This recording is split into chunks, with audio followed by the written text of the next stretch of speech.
Big boss Malayalam season 6ലേക്ക് ഏഴാമതെത്തിയ contestant ആണ് നമ്മുടെ ശ്രീതു കൃഷ്ണൻ. ശ്രീതു ജനിച്ചതും വളർന്നതും ഒക്കെ ചെന്നൈയിലാണ്.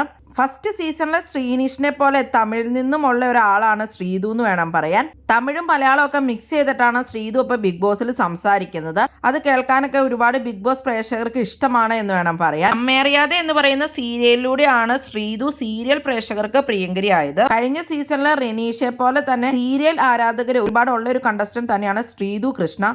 അതുകൊണ്ട് തന്നെ നല്ലൊരു പ്രേക്ഷക പിന്തുണ ആ രീതിയിൽ ശ്രീതുവിന് ഇപ്പൊ തന്നെ ഉണ്ട്. കൂടാതെ തന്നെ ലുക്ക് വൈസും ഒരുപാട് ആളുകൾക്ക് ഇഷ്ടമാണെന്ന് പറയുന്നുണ്ട്. അങ്ങനെ അത്യാവശ്യം നല്ലൊരു ഫാൻ ഫോളോയിങ് തുടക്കത്തിൽ തന്നെ ഉള്ള ഒരു കണ്ടസ്റ്റന്റ് ആയതുകൊണ്ട് തന്നെ കുറച്ചുകൂടി ഒന്ന് ആക്റ്റീവ് ആയി കഴിഞ്ഞാൽ നല്ലൊരു പ്രേക്ഷക പിന്തുണ എന്തായാലും ശ്രീധുവിന് ലഭിക്കുന്നതാണെന്നാണ് തോന്നുന്നത്. തന്നിലേക്ക് വരുന്ന കാര്യങ്ങളിൽ അഭിപ്രായം പറയുകയും ഒക്കെ ചെയ്യുന്നതായിട്ട് നമ്മൾ കാണുന്നുണ്ട്. അടുത്ത ദിവസം ക്യാപ്റ്റൻസി ടാസ്കിലേക്ക് ശ്രീധു മത്സരിക്കുന്നുണ്ട്. അപ്പൊ ശ്രീധു ക്യാപ്റ്റനൊക്കെ ആയി കഴിഞ്ഞാൽ കുറച്ചുകൂടി നന്നായിട്ട് പെർഫോം ചെയ്ത് നമുക്ക് കാണാൻ കഴിയും. അർജുൻ ശ്രീധു കോംബോ ഉണ്ടാക്കാനായിട്ട് ബിഗ് ബോസ് തന്നെ ശ്രമിക്കുന്നതായിട്ട് തോന്നുന്നുണ്ട്. മിക്ക പ്രമോകളിലും ഒക്കെ ബിഗ് ബോസ് അതിനുള്ള സൂചനകളാണ് നൽകുന്നത്. എന്താണ് ശ്രീധുവിനെ പറ്റിയുള്ള നിങ്ങളുടെ അഭിപ്രായങ്ങൾ കമന്റ് ബോക്സിൽ കമന്റ് ചെയ്യണേ. കൂടുതൽ ബിഗ് ബോസ് വീഡിയോകൾക്കും ബിഗ് ബോസിന്റെ ലൈവ് അപ്ഡേറ്റ്സിനുമായിട്ട് ഈ ചാനൽ സബ്സ്ക്രൈബ് ചെയ്യണേ, സപ്പോർട്ട് ചെയ്യണേ. അടുത്തൊരു വീഡിയോയുമായി നമുക്ക് വീണ്ടും കാണാം.